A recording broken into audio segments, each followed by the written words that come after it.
Little or big, they're all delicious. Give this a try. You're gonna like these. It's early in May in 2020, and I say that only for reference. Lots of folks are at home and the kids are driving them crazy. They've got a lot of energy. We need to deal with that issue. I've got an idea. How about let's put their little hands to work and they get to make their own lunch or dinner, whichever way it happens to be. How about making some pizza? I've never met a kid, I'm sure there are some, but I've just never met one that didn't like making a pizza for themselves. It's fun to make a pizza. All right, and it's not that hard. Let me teach you how to make the dough. Let me show you a good sauce. We're gonna take some shredded cheese. It's not hard to shred cheese. And we're gonna make some really good pizza. Okay? Thing about pizza, and I learned this lesson a long time ago after making literally thousands of different versions of pizza. Truly, the simpler the recipe, the better it works. When it comes to pizza, that is. Let's get in the kitchen. Let me show you how I like to make pizza. Come on. Pizza, absolutely fun. Lots of stuff that kind of goes into this, but it's basically a pretty simple recipe. I mean, after all, it's a simple dough recipe. So we got flour, water, some yeast, salt, and sugar. Boom, dough. For a simple, basic marinara, we got tomato paste, something to hydrate it, water, or if you would like, go with a non-alcoholic wine, or you can use a rosé, red wine, white wine, anything you want, or like I say, just plain water to hydrate that to a sauce consistency. We're gonna add a little salt to it, we're gonna add some garlic to it, and flavor it up with some basil, and make a really good basic marinara. Nothing fancy. To top our pizza, we're gonna, of course, need some cheese. Every pizza needs a little bit of cheese, and as far as how much, well, it depends on if you want a lot of cheese or a little, but we'll get into the amounts at the end of this video, and we'll go over the exact quantity of everything that was used. When I am going to do pizza like this, I'll do things in order. Of course, you can only do one thing at a time. So do you do the dough first and let it rise while you make the marinara? You can, but here's the thing. I know I'm going to be marketing this to families, and families are going to have kids and kids involved in this process. When it comes to knives and heat, man, it's a dangerous place for kids, right? So we want to be really careful. So here's what I'm going to do. I'm going to cook the marinara first, set it aside so we can then focus on the part that all the kids get to have fun with, which is the dough. And by the time it's finished rising and we come back to it, our marinara is cool enough that if it gets onto some skin, it's not going to burn, okay? We want it to have time to cook, then cool down, so it's usable at that point. Much easier to work with when your sauce isn't, well, boiling hot. So we're going to make it first and then move on to the dough. Within making this, I'm going to start by putting the cloves crushed with a little olive oil into the pan. When they're cooked and they're a little bit tan, I'm going to take them back out so I have garlic flavored oil that I will then put the tomato paste and my wine and some water into and get a nice sauce made. I have everything in there. Now, in addition to what you saw me use in the way of wine there with that 1 cup, I used another additional cup of water to get it thinned to this point.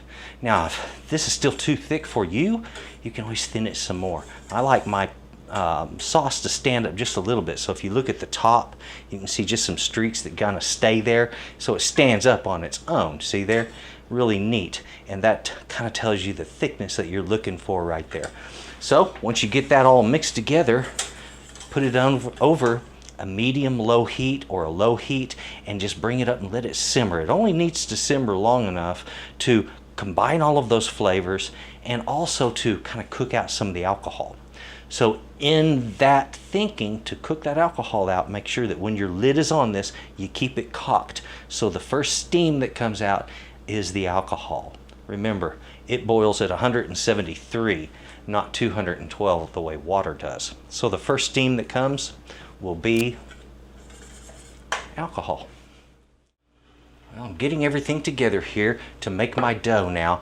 One thing that you want to remember when making dough, it's a real easy thing if you want. You can put your yeast in the water, to proof it. It's a smart thing to do. And also having hot water. Make sure your water's around 105 degrees. If you can put your finger in it and hold it there, then it's not too hot. But if you can't, you probably got it too hot and you'll kill your yeast. Make sure that you don't mix the yeast and the salt side by side. In other words, put them right on top of each other in the flour, because those two things don't agree with each other. Salt kills yeast. Don't give it that opportunity. Once it's dispersed in all of the dough, it doesn't hurt the yeast at all. But in this much quantity, yeah, it'll hurt it. What I do is I just mix everything into the flour and then add my water, and it all works out fine. All right, I've got all my ingredients in there, getting them mixed up. So just do the same thing. When your dough comes together, then it's ready to let it rise. Put it in an oiled bowl and cover it. Put it in a warm spot and give it about an hour. It'll double in bulk. When it doubles in bulk, it's ready to turn into pizza. As my dough is rising, I wanted to mention to you that it doesn't matter if you go with little itsy bitsy pans like this, which I purchased these just for little tiny personal pizzas, or if you go with a big one that you cut up, it doesn't matter. And you don't have to have a round pan. It can be rectangle or square or whatever. As long as it's got a flat bottom, that works. The bottom doesn't have to have holes in it like this. But I'll say this, if it does, you get a crispier crust. Now that's sort of my thing. I go for a thin, crispy crust, and I love that. The recipe we're making will make 2 crusts, thin crusts, that'll fit this size of pan, okay? Or you can make a whole stack of little bitty ones. It's your choice. Enjoy. Just wanted to throw that at you. In a moment, I want to be rolling out the dough, and I'm just going to divide it in half, roll it into 2 pieces, and we're off and running. Make sure that you have plenty of flour ready to flour the board and your hands to make everything workable. And once you have your dough rolled out, we move on to get sauce on it, cheese on it, and bake it up. It's a fun little thing to do. Once you get that dough all rolled out, get it put up on your baking pan. And again, let me stress this, it doesn't have to be round, and it doesn't have to be this big. You can make smaller pizzas. All right. In fact, I'm going to do that. Those little pans, I'm about to make a whole bunch of little bitty pizzas out of the other half. That is what you get from one half of that recipe. To make these smaller ones, if you're not doing them one at a time, roll out a sheet big, flip these upside down, and simply use a knife to cut around them, and you'll have all the pizza dough that you'll know what to do with. That's all there is to it. Don't make it hard, just go at it. Folks, look at this. We have our dough ready to go. We got the kids' doughs, we got the mom and pop doughs, and we have everything ready and set up. All we have to do now is get this beautiful sauce onto this, put some cheese on it, toppings if you want it, and get it in the oven. Now me, I'm not going to do the topping thing. No. I am going to just go plain cheese pizza across the board, okay? I love cheese pizza, and so, well, since it's my pizza, I get to have it my way. That's that. So, enjoy fixing your pizzas up. If the kids are doing theirs, kind of guide them along by showing them how to do one, and they're going to enjoy it, okay? So, the quantity of all the ingredients that we use today, well, let's start with the cheese. Depending on the number of pizzas you make or the size, you're going to be using roughly up to about 1 pound of cheese. Whatever kind of cheese you like. I used mozzarella, but anything will work. So just grab some cheese, shred it up, and go with it. Now on the dough is simple enough. It's 4.5 cups of flour, 1.5 cups of water, 4.5 teaspoons of yeast. That's 2 packages of dry yeast. 2 teaspoons of salt. 2 tablespoons of sugar. And that'll make your dough. And then the marinara we started with 12 ounces of tomato paste. You're going to need to hydrate that to make a nice sauce. And depending on how thick or thin you want your sauce will depend on how much water.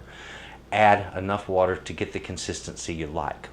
If you want wine, add wine as much as you want, folks. Again, we're looking for consistency. I used 1 cup of white Zinfandel for mine. Anything will do. Salt, you just want a pinch of salt in that, about 1/2 teaspoon at the most. Your basil, we went with 2 tablespoons of basil. You can go up to 3 tablespoons of basil on this marinara and it's still really good. And of course, 2 cloves of garlic infused in some olive oil as we start cooking this. Very simple marinara. And as far as any other toppings, remember your meat toppings need to be cooked or be like a luncheon meat or something like that, and it'll work fine. Choose what you'd like, or just go with simple cheese. That's my favorite. Oven has preheated to 450 degrees. Now pizza gets to go in oven. All right. Watch out for that heat when you first open that door. You're going to get hit real hard with it.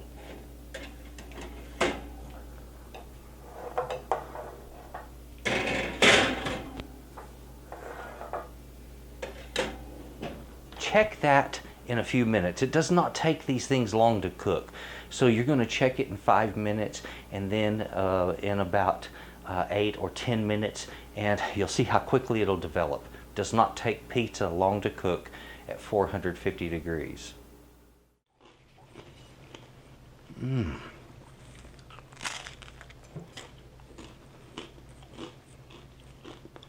They're good and crusty all the way through. So's the big one. Wonderful, perfect crust. The flavor is fantastic because it's kept on the simple. I learned a long time ago, if you keep pizza, keep that recipe on the simple, the more simplistic it is, the more earthy and better they seem to taste. Keep it basic. All right, the tomatoey sauce, delicious. This cheese, basic, delicious. Folks, this is a good pizza. You should give it a try and please enjoy. Thank you for watching. If you would take a look in the links or take a look at the links in the description box down below. And that's where you're going to find out about Texas Cooking Today, about my website, which is S.A.Trotter.com. I have my recipes for sale there. Also, there's merchandise for Texas Cooking Today and other stuff that I sell as well. Thank you for watching, and if you would, please have you a good day. Bye-bye. Okay, pizza, you and me.